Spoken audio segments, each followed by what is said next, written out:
Kita sering berpikir bahwa mitos adalah warisan manusia kuno, peninggalan zaman buta yang belum mengenal logika. Tapi kalau kita jujur, bukankah sampai hari ini pun kita masih hidup dari mitos yang kita tahu palsu, tapi tetap kita peluk erat? Seperti pencitraan di media sosial yang kita tahu kosong, tapi tetap kita kejar demi merasa berarti. Seperti cerita penenang yang kita ceritakan ke teman kita ketika curhat, janji politik yang tak pernah ditepati, atau seperti kalimat penghibur saat kita berduka. Kerja keras berarti sukses, cinta berarti selamanya, orang baik akan selalu menang. Yang tidak membuat kenyataan lebih ringan, tapi membuatnya bisa dijalani. Dulu, manusia menciptakan para dewa untuk memahami petir dan kematian, memahami asal-usul semesta dan peran kita di dalamnya. Sekarang kita menciptakan ekonomi, algoritma, influencer yang menyelamatkan dunia untuk alasan yang sama, agar kita tidak merasa sendirian di hadapan semua kekacauan ini. Kita hidup di zaman yang katanya paling rasional dalam sejarah manusia. Teknologi berkembang begitu cepat,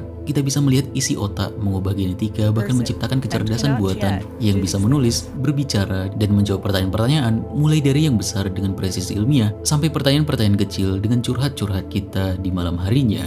Dunia terasa semakin terang, semakin bisa dijelaskan. Tapi anehnya, semakin terang dunia ini, semakin gelap pula sudut-sudut dalam diri kita. Sebab meskipun semua jawaban tersedia di ujung jari, tetap saja ada malam-malam di mana kita terjaga dan hati terasa kosong. Tetap saja ada duka yang tak bisa dijelaskan dengan statistik, tetap saja ada rasa takut yang tak bisa diredakan dengan data. Kita tahu bagaimana jantung bekerja, tapi tetap gemetar saat cinta tak terbalas. Kita tahu bagaimana kematian terjadi, tapi tetap menangis di pemakaman. Dan di titik-titik seperti itulah kita kembali pada sesuatu yang lebih kuno dari semua teknologi. Kita kembali pada cerita. Kita menggenggam kata-kata sederhana seperti permintaan, pengharapan, atau keyakinan. Bahkan ketika kita tahu bahwa itu semua tidak pernah pasti. Seperti ucapan, ia sudah tenang di sana, atau semua ini ada hikmahnya. Kita tahu itu tidak bisa dibuktikan, tapi kita tetap mengatakannya. Karena tanpanya, kita bisa hancur. Kita butuh itu, karena tanpa itu, kita tak tahu bagaimana cara bertahan hidup dalam kesedihan. Disinilah kita mulai menyadari satu hal yang tak mudah diakui di zaman seperti ini. Manusia tidak hanya butuh kebenaran, manusia juga butuh ketenangan. Dan disinilah pertanyaannya berubah. Bukan lagi apakah mitos itu benar atau salah, tapi mengapa kita tetap membutuhkannya? Apa yang membuat mitos dalam berbagai bentuknya tetap hadir bahkan di zaman yang katanya sudah dewasa dengan rasionalitas dan logika? Apa yang manusia cari dari mitos hingga ia tidak pernah benar-benar mati? Karena mungkin di balik semua peradaban yang canggih dan sistem berpikir yang rapi, ada satu kenyataan sederhana yang tetap bertahan, bahwa manusia tak selalu ingin tahu. Kadang kita hanya ingin merasa tidak sendirian, tidak ingin merasakan kesedihan, kekosongan, atau yang lainnya. Tapi dari mana sebenarnya mitos ini muncul? Apakah memang dari awal munculnya itu karena keterbatasan kita sebagai manusia dalam memahami dan menjalani semua ini? Kenapa beberapa mitos menjadi dogma dan malah justru menghancurkan jiwa manusia itu sendiri? Dan yang paling penting, apakah memang kehidupan kita tidak akan pernah benar-benar terlepas dari mitos dan akan selalu berada di dalamnya? Apakah memang mitos muncul dari pergolakan jiwa manusia?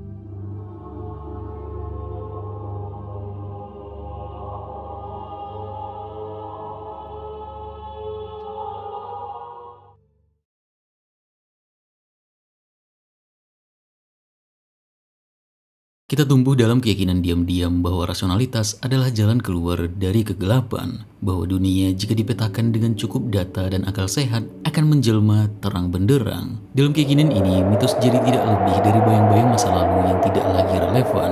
Mitos dianggap sisa zaman purba yang diselimuti ketidaktahuan dan ketakutan.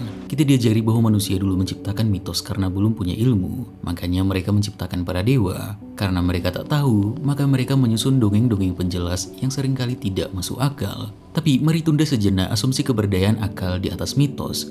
Sebab meski kita dikepung oleh rasionalitas, manusia tidak berhenti mencari sesuatu yang lebih. Kita tahu bagaimana alam semesta bekerja, tapi masih bertanya mengapa kita ada di sini. Kita tahu bagaimana manusia bisa hidup lebih lama, tapi tetap merasa ngeri saat memikirkan tentang kematian. Ada semacam ruang kosong yang tak bisa dijangkau oleh penalaran, sebuah jurang sunyi antara menjelaskan dan mengerti. Konflik antara mitos dan rasionalitas sering dipentaskan sebagai duel antara cahaya dan kegelapan, di mana logika adalah yang baik dan mitos adalah yang buruk. Padahal kalau kita berpikir sejenak, kita bisa saja melihat bahwa kita bisa memahami, menghitung, dan menjelaskan dunia melalui rasio. Tapi seperti yang dijelaskan, makna hidup, cinta, penderitaan, dan kematian tidak pernah tersentuh logika. Kita tidak berdoa karena kita rasional, tapi karena kita takut, rindu, dan berharap. Dan kita tidak pernah mencintai seseorang karena itu hal yang logis untuk dilakukan. Justru sebaliknya, sejak abad pencerahan, dunia modern merasa bahwa kita bisa menulis sejarah manusia sebagai kebangkitan dari kegelapan mitos menuju cahaya akal, dan mulai melabeli bahwa rasionalitas berarti kemajuan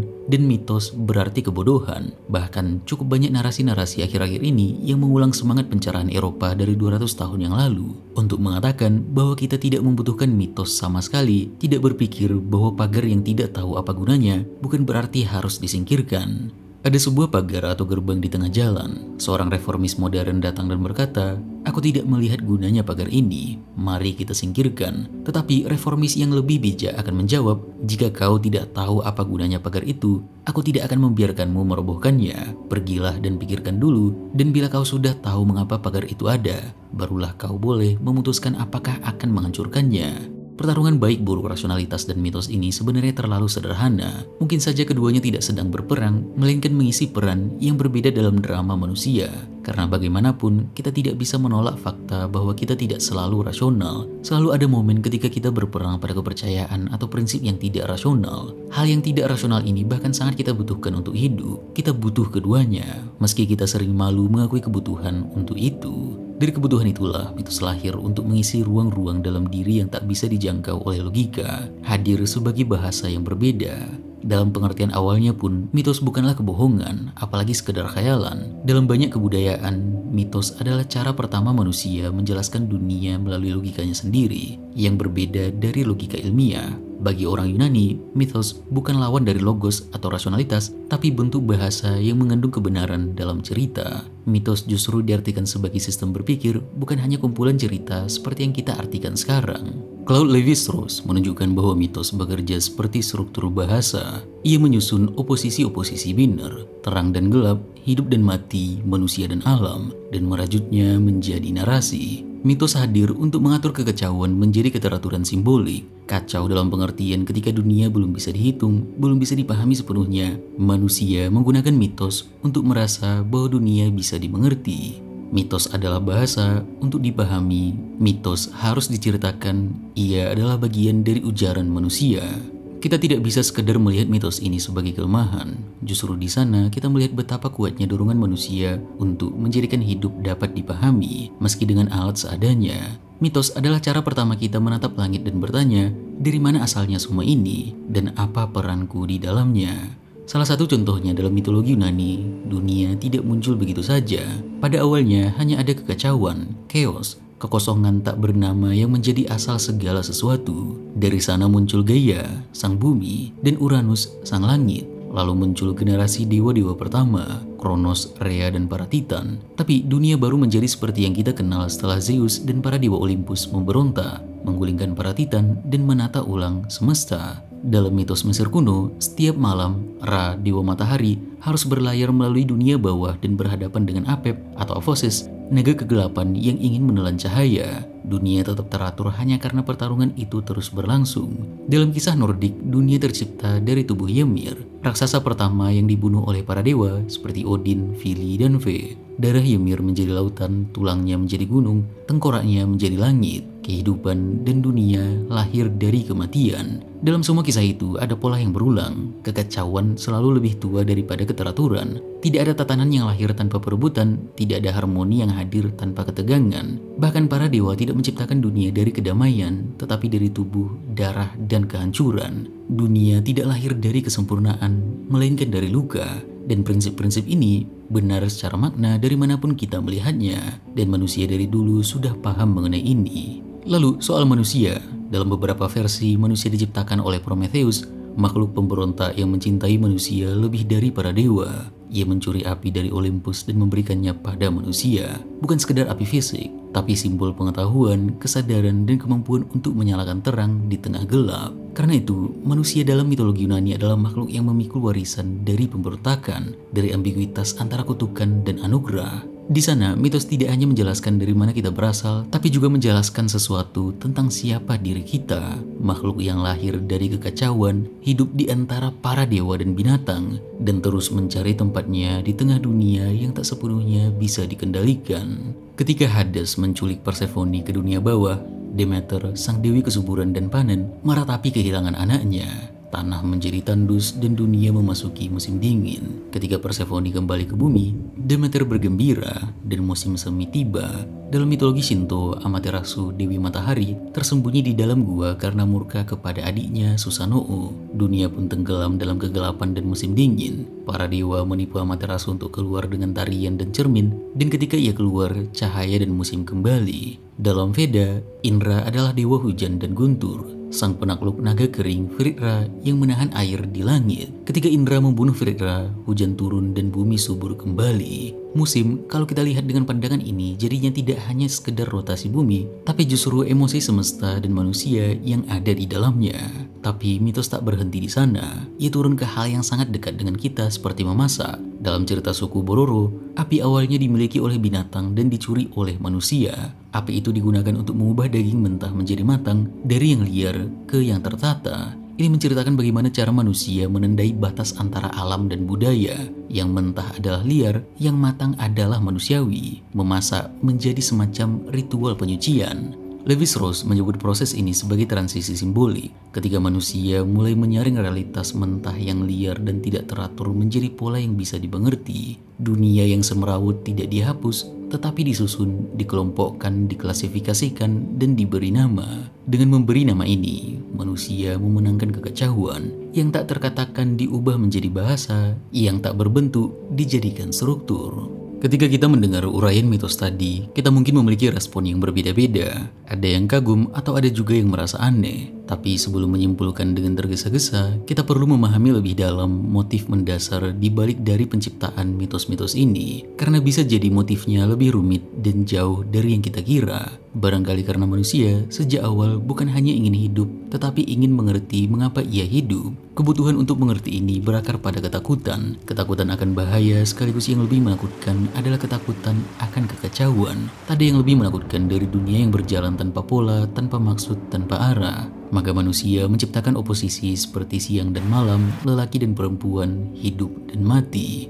Perbedaan ini dibuat karena manusia membutuhkan struktur agar tak tergulung oleh keacakan. Di sana, mitos bekerja seperti jaring yang menangkap dunia yang berterbangan liar, lalu menatanya agar bisa ditanggung oleh akal dan jiwa. Tapi kalau kita renungkan lebih dalam, mitos bukanlah hasil pemikiran yang jernih atau tenang. Ia lahir sebagai respon spontan dari kegelisahan batin yang paling purba. Mitos muncul saat dunia terasa terlalu besar dan terlalu asing untuk dihadapi. Di sana kecemasan berubah menjadi imajinasi. Ketakutan berubah menjadi bentuk. Karena sebelum kita bisa memahami, kita ingin merasa aman. Dan agar bisa merasa aman, kita perlu membuat dunia ini terasa bisa dihuni. Aku pikir yang kita cari adalah pengalaman untuk merasa hidup, agar kita benar-benar merasakan kedahsyatan hidup itu sendiri. Itulah inti dari semuanya, dan itulah yang coba ditunjukkan oleh petunjuk-petunjuk dalam mitos, agar kita bisa menemukannya di dalam diri.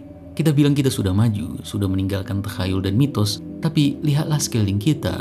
Kita masih percaya pada hal-hal yang tak pernah benar-benar kita pahami. Kita percaya pada algoritma seolah ia tahu apa yang terbaik untuk kita, apa yang harus kita lihat, siapa yang harus kita sukai, bahkan apa yang harus kita pikirkan. Kita percaya pada sistem yang katanya adil, meski tahu sebagian orang lahir di tempat yang lebih tinggi dari tangga yang belum sempat kita pijak. Kita percaya pada kisah cinta di film, bahwa ada seseorang di luar sana yang ditakdirkan untuk kita.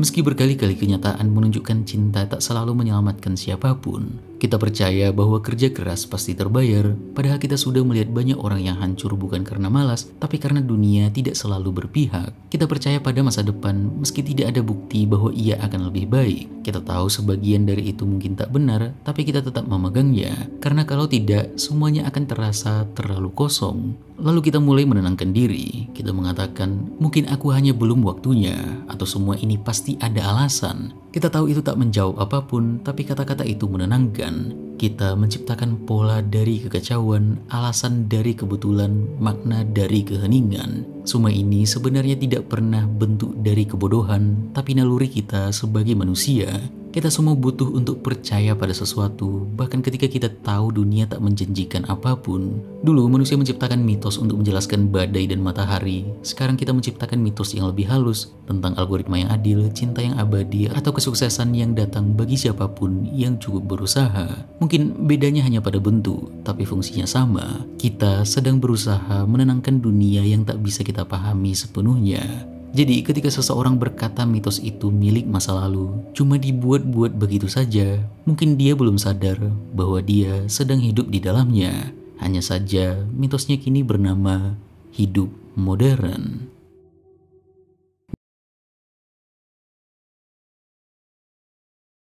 Mitos tidak pernah meninggalkan kita, karena dari awal memang bukan diciptakan untuk menjawab atau menjelaskan semuanya dengan absolut, tapi agar kita bisa menangis dengan arah dan bisa memiliki makna tanpa harus merasa bahwa itu mungkin saja tidak benar, karena bukan hanya kekacauan dari struktur kenyataan yang menakutkan, tapi juga pertanyaan-pertanyaan kita yang kita tidak tahu dari jawaban sebenarnya. Mengapa kita di sini? Apa makna kelahiran kita? Apa artinya penderitaan yang kita tanggung? Seperti Prometheus yang diikat di gunung dan hatinya dimakan burung setiap hari hanya untuk tumbuh kembali setiap malam karena pemberontakannya akan pengetahuan. Seperti Sisyphus yang dihukum oleh para dewa untuk mendorong batu ke atas bukit selamanya hanya untuk melihatnya jatuh lagi setiap kali sampai di puncak. Seperti Persephone, putri Demeter yang diculik Hades, di mana setiap kali ia pergi, bumi membeku dalam kesedihan dan ketika ia kembali, bumi kembali hidup. Seperti Gilgamesh yang kehilangan sahabatnya Enkidu dan tidak menerima kematiannya, mencoba untuk mencari rahasia hidup abadi walaupun gagal. Semuanya adalah cara manusia untuk mengerti dirinya sendiri, mengerti bagaimana cara menghidupi dunia yang tidak masuk akal ini dan memberikan makna kepadanya, mencoba untuk memberi bentuk pada luka, mengubah ketidakadilan menjadi bentuk pengorbanan, mengubah rasa sakit menjadi sesuatu yang lebih besar, mengubah kebingungan menjadi kepercayaan, membuat semua kengerian demi kengerian ini setidaknya bisa ditanggung. Karena terkadang ketika kita berada di situasi yang sangat berat, yang kita butuhkan bukan jawaban-jawaban logis. Kita tidak pernah membutuhkan matematika ketika air mata sudah mengalir. Yang kita butuhkan adalah cerita yang setidaknya bisa membuat kita tenang dan tidak sendirian. Ia meninggal karena sudah waktunya, ia sudah ditakdirkan seperti itu, semua ini ada hikmahnya, aku akan selalu bersamamu. Kata-kata yang kita tahu jelas bisa saja tidak benar, tapi kita tidak peduli. Yang kita pedulikan pada saat itu bisa menghangatkan. Manusia dari awal tidak pernah hanya ingin mengetahui, menyebutkan A sebagai A, satu sebagai satu dan hanya sekedar itu. Manusia dari dulu ingin tahu kenapa sesuatu terjadi, apa makna dari sesuatu terjadi, agar kehilangan, keterpisahan, kehancuran, atau apapun kekacauan yang diberikan alam kepada kehidupan kita tidak sia-sia.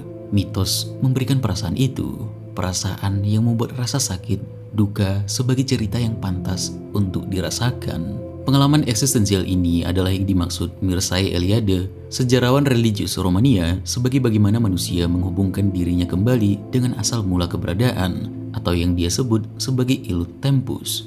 Menurutnya, ketika manusia menceritakan mitos, mereka sedang mencoba untuk menghidupkan kembali momen penciptaan itu. Menceritakan sebuah mitos berarti menyatakan apa yang sungguh-sungguh terjadi, apa yang benar-benar dan secara fundamental mulai ada. Artinya ketika seseorang mengulangi kisah penciptaan, ritual, atau doa, seseorang itu sebenarnya mencoba untuk menghadirkan ulang asal mula makna dunia. Manusia hidup dalam sejarah yang fana, tapi lewat mitos manusia bisa menyentuh waktu yang abadi. Mungkin cukup aneh pertama kali mendengar ini, namun menurutnya di dunia modern pun mitos ini tidak pernah benar-benar menghilang, hanya berpindah ke politik, ideologi, seni, dan bahkan psikologi. Kita menyebutnya visi sejarah, ide kemajuan, atau pencarian jati diri. Tapi pola dasarnya sama saja. Manusia tetap mencari sesuatu yang bisa menghubungkan dirinya dengan makna yang lebih besar dari dirinya sendiri. Bahkan manusia yang paling sekuler sekalipun, yang telah menyingkirkan seluruh sistem keagamaan tradisional, tetap menyimpan mitologi dan mitos-mitos yang telah mengalami degradasi, mitos yang disekularisasi. Ia masih percaya pada nilai-nilai mitologis, hanya saja nama-namanya telah berubah. Di titik ini, Mircea Eliade memberi kita pemahaman yang lebih dalam Bagi Eliade, mitos bukan sekedar cerita lama, tapi cara manusia kembali ke waktu sakral, ke momen asal-usul yang memberi makna pada penderitaan seseorang. Ketika seseorang mengalami krisis, ia mencoba untuk menghubungkan dirinya kembali pada struktur kosmik yang lebih besar. Artinya, ada tempat bagi rasa sakit ini dalam semesta yang lebih luas. Tapi manusia tidak pernah sendirian dalam pencarian itu. Rasa sakit yang dialami secara pribadi seringkali dilapisi oleh narasi yang dibentuk secara sosial. Disitulah mitos berperan bukan hanya sebagai pelipur batin, tetapi juga sebagai jalinan makna yang mengikat banyak individu menjadi satu cerita bersama. Mitos mengikat orang-orang melalui cerita bersama, menyatukan perbedaan dalam satu narasi, siapa kita, dari mana kita berasal, dan mengapa kita layak untuk tetap ada. Dari mitos penciptaan, lahirlah komunitas tak kasat mata yang merasa berasal dari asal yang sama. Kita tidak mengenal semua orang yang bersama kita, tapi karena cerita yang sama, kita merasa sebagai satu tubuh, satu asal. Inilah titik di mana mitos membentuk identitas sosial. Kita bisa melihat ini dalam identitas yang kita sebut sebagai bangsa. Seperti yang dijelaskan oleh Benedict Anderson, bangsa atau negara adalah komunitas yang dibayangkan, imagine communities, yang dipersatukan oleh narasi, bukan hanya atas dasar memiliki kesamaan biologis. Narasi itu, dalam banyak kasus, tidak bisa dilepaskan dari bentuk-bentuk mitos yang lama. Mitos tentang tempat kelahiran, tentang orang-orang hebat, tentang asal-usul, tentang penderitaan kolektif. Komunitas dibedakan bukan berdasarkan palsu atau benarnya, tetapi dari gaya mereka dibayangkan. Kita semua ingin merasa bagian dari sesuatu. Sesuatu itu bentuk konkretnya adalah cerita. Maka lahirlah mitos kolektif yang menjelaskan mengapa kelompok tertentu layak hidup, layak berdaulat, layak menderita, dan layak bangkit kembali. Cerita-cerita ini kemudian diwariskan, dinyanyikan, diajarkan, ditanamkan sejak kecil, bahkan diselipkan dalam simbol-simbol dan ritual demi ritual. Tanpa sadar, kita mulai mewarisi cerita. Dan melalui cerita itu, kita tahu kita berada di pihak yang mana. Kita tahu siapa kami dan siapa mereka. Dan yang lebih penting, kita tahu siapa aku karena tahu kepada siapa aku termasuk. Dan tanpa sadar, cerita-cerita ini berubah menjadi dogma.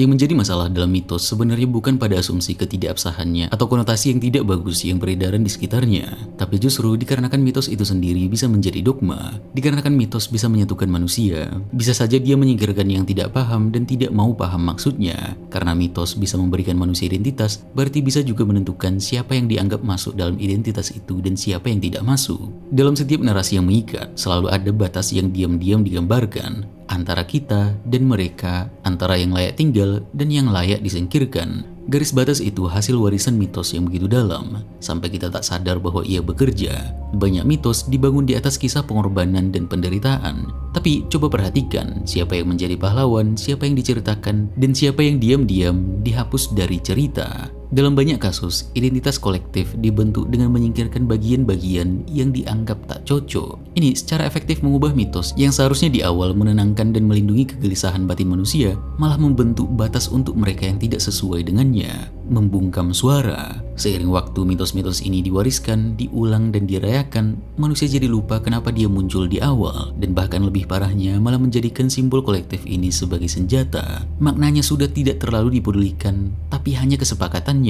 Beberapa mitos sekarang bahkan tak boleh diganggu karena terlalu banyak yang menggantungkan identitas padanya.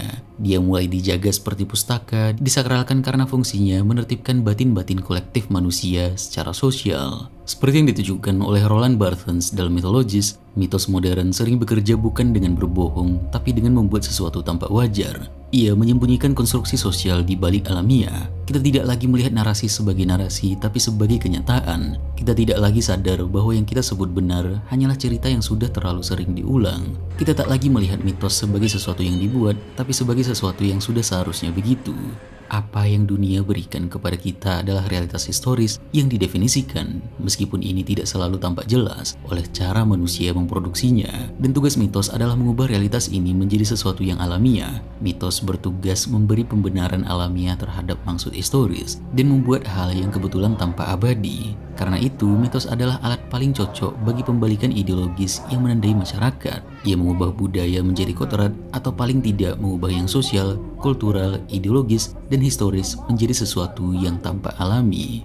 Mitos berubah dari sesuatu yang seharusnya alamiah, yang berangkat dari kebutuhan manusia akan makna yang stabil dan pasti ke sekedar cerita yang menyatukan banyak orang. Dan perubahan ini terjadi dengan masif. Kenapa perubahan ini bisa terjadi? Coba bayangkan ini. Kita semua pernah mengalami kehilangan entah itu seseorang, arti atau arah hidup.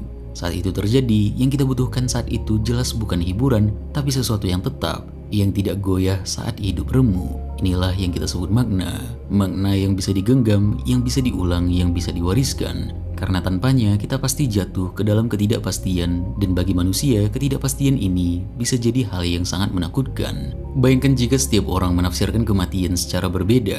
Bayangkan jika tak ada satupun cerita yang disepakati tentang siapa kita, dari mana kita datang, dan kemana kita akan pergi. Mungkin kita akan bebas, tapi mungkin juga kita akan terbakar oleh kecemasan yang tak selesai-selesai. Di titik inilah, mitos berhenti menjadi pelipur lara dan berubah menjadi aturan halus. Bahkan, seperti yang kita jelaskan, di era modern yang sangat tercerahkan sekalipun.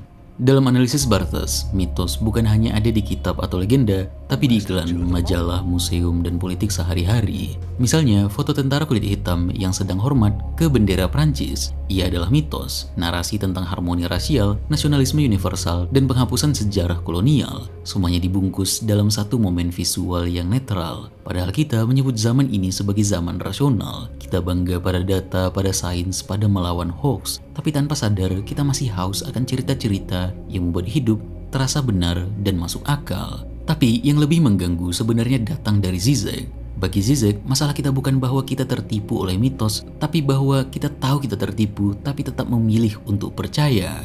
Kita sadar bahwa cerita nasional bisa problematik, bahwa simbol kepercayaan bisa digunakan untuk represi, bahwa iklan-iklan industri adalah manipulasi, bahwa sistem sosial penuh dengan ketimpangan. Tapi tetap saja kita berpegangan pada cerita-cerita itu. Karena tanpanya, kita harus mengakui bahwa dunia ini absurd. Zizek menyebut ini sebagai cynical reason. Kita membiarkan diri kita tertipu. Bayangkan ini, seseorang scroll media sosial dan melihat iklan produk skincare yang menjanjikan kulit sehat bercahaya dalam 27 hari. Dia tahu iklan itu palsu, dia tahu wajah model itu diedit, dia tahu algoritma hanya menargetkan rasa tidak amannya, tapi beberapa menit kemudian, dia tetap menekan tombol beli. Dia masih memasukkannya ke dalam keranjang. Dan lebih aneh lagi, dia merasa lega, seolah-olah ada harapan kecil bahwa semua perasaannya hari ini bisa membaik.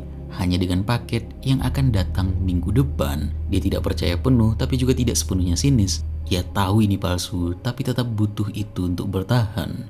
Jarak sinis hanyalah salah satu cara dari sekian banyak cara untuk membutakan diri terhadap kekuatan struktur ideologi. Kita tahu betul bahwa sistem ini tidak adil, kita tahu betul bagaimana kenyataannya, namun kita tetap bertindak seolah kita tidak tahu. Bagi Zizek, yang benar-benar membuat kita bertahan adalah hasrat. Kita tidak percaya pada cerita itu sepenuhnya, tapi kita menginginkan efek dari cerita itu. Kita ingin tetap bisa merasakan sesuatu darinya, karena bukan logikanya yang kita cari, tapi kenikmatan yang disediakannya.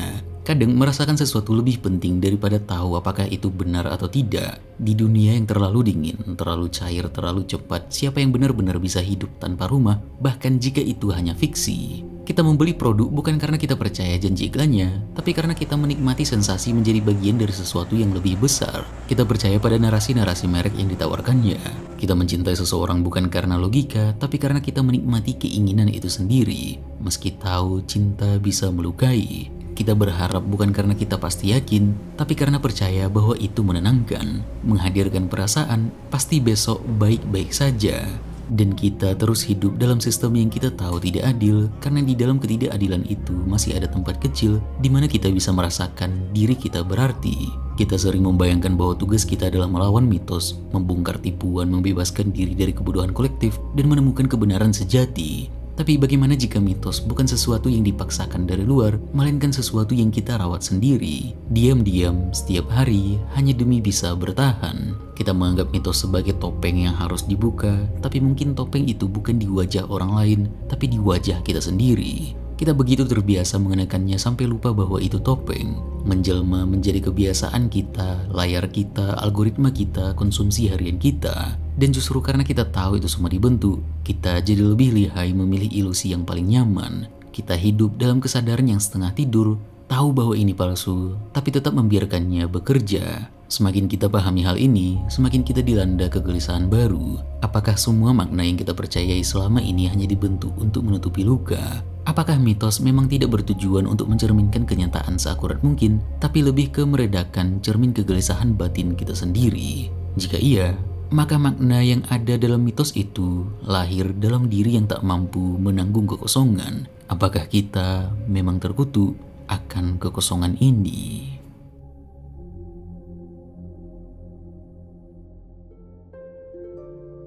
Manusia begitu mudah runtuh oleh kehilangan, ketidakpastian, penolakan. Karena itu kita butuh cerita sebagai struktur penyangga batin. Karena pada dasarnya kita sebagai manusia memiliki keinginan kuat untuk merasa bagian dari sesuatu. Kita ingin punya tempat berpijak, merasa dikenali, merasa terhubung. Dan di balik keinginan-keinginan itu tersembunyi ketakutan lama. Takut sendirian, takut dilupakan, takut tak punya siapa-siapa. Kita merasa menjadi bagian dari kelompok karena punya asal-usul yang diceritakan bersama. Kita merasa menjadi anggota karena punya kisah penciptaan yang diyakini bersama. Kita merasa menjadi keluarga karena ada sejarah penderitaan yang diwariskan bersama. Tapi jika kita telusuri lebih jauh, ini bisa memancing refleksi dan membuat kita bertanya, apakah semua identitas ini benar-benar berasal dari siapa kita atau hanya dibentuk agar kita tidak merasa sendirian? Apa yang kita sebut sebagai aku bisa jadi hanya susunan dari mitos-mitos kolektif yang tak pernah kita pilih sendiri. Kita percaya bahwa kita adalah bagian dari X atau Y karena dibesarkan dengan cerita yang membuat itu terasa wajar. Apakah itu pilihan? Apakah cuma warisan agar kita tidak kehilangan pijakan? Apakah kita hanya memegang semuanya karena kita takut kehilangan diri, kehilangan kewarasan? Apakah memang semuanya ini hanyalah cara kita untuk mencoba menenangkan kekosongan mengerikan di hati manusia? Kita berdiri di ambang, tak mampu sepenuhnya percaya, tapi juga tak sanggup hidup tanpa percaya. Kita melihat satu hal yang jarang diakui secara terang-terangan. Manusia tidak hidup sepenuhnya untuk tahu, manusia juga hidup untuk ditenangkan. Dua kebutuhan ini untuk tahu dan untuk tenang saling bertentangan dan saling melengkapi. Akhirnya kita mulai memasuki kabut yang lebih pekat. Kita bertanya, jika segala cerita bisa salah, lalu cerita mana yang harus kita pegang? Jika rasionalitas tak sanggup menghibur, lalu apa yang bisa? Jika irasionalitas bisa menenangkan, tapi juga bisa menyesatkan, apa yang harus kita lakukan? Kita mandek dan serba salah, seperti berada di persimpangan jalan. Bayangkan ketika kita baru saja kehilangan orang yang paling kita sayangi. Medis bisa menjelaskan apa yang rusak di tubuh orang itu, bagaimana organ gagal bekerja, bagaimana takdir biologis mengambil alih. Kita bahkan bisa menjelaskan proses berduka kita dalam 5 tahap menurut psikologi populer. Penolakan, marah, tawar-menawar, depresi, kemudian penerimaan. Tapi malam itu, ketika semua orang sudah pulang dan hanya ada diri kita dan rasa sunyi, semua penjelasan itu tidak cukup. Kita hanya melamun dan mengingat semua kenangan yang telah dilalui bersama orang tersebut sambil berharap orang itu masih ada. Di tengah lamunan itu, kita berharap bahwa mungkin semua ini tidak nyata, bahwa mungkin saat kita membuka mata besok pagi, semuanya akan kembali seperti semula. Tapi kita tahu, itu tidak akan terjadi. Dan kesadaran itu datang perlahan, seperti kabut dingin yang merambat ke dalam dada. Lalu tanpa sadar, kita mulai bertanya, kenapa pergi secepat ini? Kita tahu tidak ada jawaban, tapi kita tetap bertanya. Bukan karena kita bodoh, tapi karena itu satu-satunya cara agar kita tidak tenggelam sepenuhnya dalam kehambaan. Di titik ini, kita hidup dalam 2 dunia sekaligus. Dunia yang tahu dan dunia yang belum sanggup menerima. Logika kita mengerti kenyataan, tapi jiwa kita tertinggal, tak sanggup menyusul. Dan di antara 2 kutub itu, kita menggantung tak sepenuhnya percaya, tapi juga tak sanggup melepaskan. Semakin kita tahu bahwa cerita itu buatan, semakin kita butuh percaya. Karena di saat-saat paling sunyi, ketika kenyataan terlalu berat untuk dihadapi mentah-mentah, kita memilih untuk tidak realistis dan menyadari bahwa pilihan itu, meski tidak rasional, adalah satu-satunya cara agar kita tidak remuk. Nietzsche pernah menulis bahwa manusia membutuhkan seni agar tidak mati karena kebenaran. Sebab hanya sebagai fenomena estetis, keberadaan dan dunia ini dapat dibenarkan untuk selamanya. Di balik kalimat itu tersembunyi pengakuan bahwa realitas, jika dilihat tanpa selubung, terlalu menyakitkan, terlalu absurd, terlalu kacau. Dan karena itu, kita menciptakan ilusi yang tetap kita rawat dengan penuh kesungguhan. Bagi Nietzsche, ini bukan kebodohan, melainkan kebenaran tingkat tinggi. Keberanian untuk tidak menutup mata terhadap kehancuran, tetapi juga tidak membiarkannya membinasakan segalanya.